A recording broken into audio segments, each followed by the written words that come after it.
Hey guys, how's it going? I hope you're all doing great. Today I want to go over this tip for all the beginners out there, and it's how to get really sharp images when shooting in manual mode for the first time. Apologies for being away the last few weeks. My work commercially has been pretty hectic right now, which is honestly great, but I do love doing these videos, so that's the reason I've been away. But today's video is for all the beginners out there just kind of entering into shooting manual mode. So if you are a professional, you know what you're doing, this probably isn't going to be for you. I'm going to go over shutter speed, aperture and ISO again like I did in the last video. But for all you beginners out there, this is a really great video to make sure you get really sharp images straight out of camera, so best be sure to stick around. A few weeks ago, one of my friends here bought a camera, and him and I have been going out and taking photos down by the beach, and he's been asking a few questions, and the idea of sharpness pops up quite a bit, and it's been a question from a few of you on Instagram and YouTube here, so I thought it'd be a really good idea to put this into a video. Shooting manually can be a bit daunting for a lot of you, but I honestly think with these tips today, you're gonna really understand how to get sharper images. So to kick things off, we're gonna really talk about shutter speed. Like I mentioned in my last video, shutter speed has to do with the amount of time the shutter is open to let light in that hits your sensor. If you want to see that video, I'll leave it below and you can go check that out. But shutter speed is a really important part of photography as it's one of your main controls for letting in and out light. You're going to want to manage these depending on what you're actually shooting, but oftentimes in the real world, what you're going to want to do is make sure your shutter speed is as fast as it possibly can be. Having a faster shutter speed is going to make sure you give your best chance to get sharper images. Obviously, it's not always the case, but that's a little top tip you can try and think of when you're out exposing. So what does shutter speed have to do with sharpness? So if your shutter speed is open for too long, oftentimes you're going to get a bit of blur in your images. This is just because of the fact that the shutter's open longer, more light's going to let in, and there's more chance for motion blur to come out in your images. When you open your image in Lightroom, you might think on the day that you nailed this shot, but then you zoom in and it's a little blurry, or it might not be just as sharp as you would have hoped.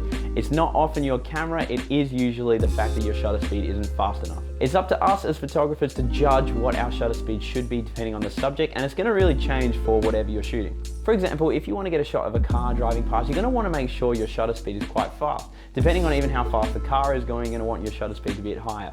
If it isn't fast enough when you open the photo in Lightroom or you look at it at the back of the camera, you're going to see it's going to be quite blurry. This is motion blur, and that's a really big no-no when it comes to getting sharp images. One way of thinking about it is if you're on a boat and you hit the shutter and it's open for too long, you're going to be moving around on the boat, and then by the time the shutter closes, all that light that's been let in has been from all over the place, and you're going to have a really blurry photo. Whereas if you bump up your shutter speed to 1/4000 and you take a quick snap when you're on a boat, you're still going to get a sharp photo of the ocean. So next time when you're out shooting, speed up your shutter speed and you'll definitely notice sharper images when it comes to different scenes. Obviously, it's your job to balance this faster shutter with a wider aperture and higher ISO to make sure your photo is exposed, but trust me, if you have a faster shutter, you're going to get a lot sharper images when it comes to moving objects. The next thing that's going to really impact sharper images is your aperture. So your aperture has to do with the aperture rings that open up on your lens. These can be as fast as 1.8 or as high as f/22. It really depends on what lens you're working with, but to be honest, like a faster aperture, so one of the lower numbers like 1.8,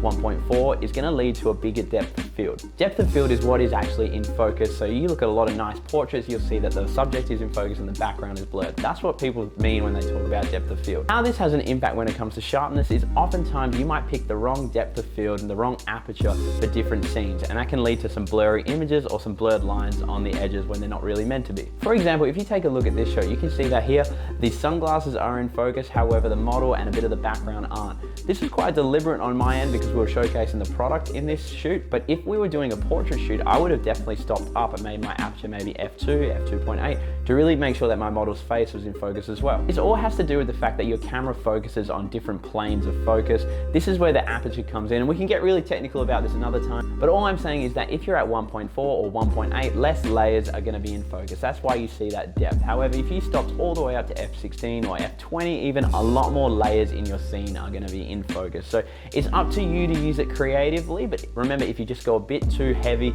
on the depth of field in that bokeh, you might lead to some blurry images when you don't necessarily want them to be. So lastly, ISO is something that does impact sharpness. I don't want to spend too much time on it because it's not awfully important, but one thing I will suggest is to try and get the sharpest photos you possibly can is to keep your ISO as low as you can. This is definitely going to be hard because sometimes you're going to need to bump up your ISO if you're working with low light conditions and you don't have a flash or it's just landscape stuff. So sometimes you will need to bump the ISO, but the more you bump it, the more you open your photos up to showing grain and noise. Noise in your images isn't a great thing, and it's definitely not the same as sharpness. So if you can keep your photos at the lowest ISO as possible based on the shutter speed being the right speed and the aperture open as much as it should be, then you're gonna really get those sharp images. As you move away from auto, these are all gonna start to work together intuitively, and you're gonna start to know. But just remember that if your ISO is too high, you're gonna start introducing that noise and that grain, and that's really gonna play a poor role when it comes to looking like clean, sharp images. All of the things I've spoken about so far have been like in-camera stuff, but there is one little tip that you can use post in the editing kind of side of things, which is in Lightroom, and it's the sharpness slider. So I didn't really use the sharpness slider too much when I was starting out. I didn't really know what it was, but I use it quite a lot now, pretty much on all of my photos. And this is a really great way to kind of sharpen up those images, which have already been, taken really good care of in camera. So if you head into Lightroom and you scroll down, you'll see this slider, and I wouldn't bump it up anything more than 50 or 60. Going higher than that does make the images look a bit fake and a bit weird, but I would always balance it with a bit of noise reduction underneath. That's just kind of like something I found to work really well. And again, this is just an easy post-editing or post-processing tip to sharpen up your images, but it's not going to work on blurry images or images with the wrong shutter speed. So this is just a little top tip for the editors out there who want to go a little bit further. So guys, overall, this is another video for the beginners out there moving away from auto into manual mode shooting. Moving into manual is a really big step. I remember it pretty vividly. It is an important thing to do as a photographer because it really lets you start getting creative with how you set up your camera. You can tell how when I was talking about that shoot, how I can choose to use the aperture for different means and different measures. It's a really great way to get creative, and honestly a lot more fun than letting your camera take care of everything. So I do hope you found these tips useful. Sharpness is a massive thing when it comes to showcasing images. If you can make sure that your photos look sharp and professional, more people are going to be interested in them, and you're going to be taken a little bit more seriously if it's something you do want to pursue. But overall, it's going to mean that when you print up your photos or you give them as a gift, they're going to be looking as good as possible. So guys, I hope you enjoyed this. I hope you got a bit of value out of it, and yeah, I'll see you in the next one.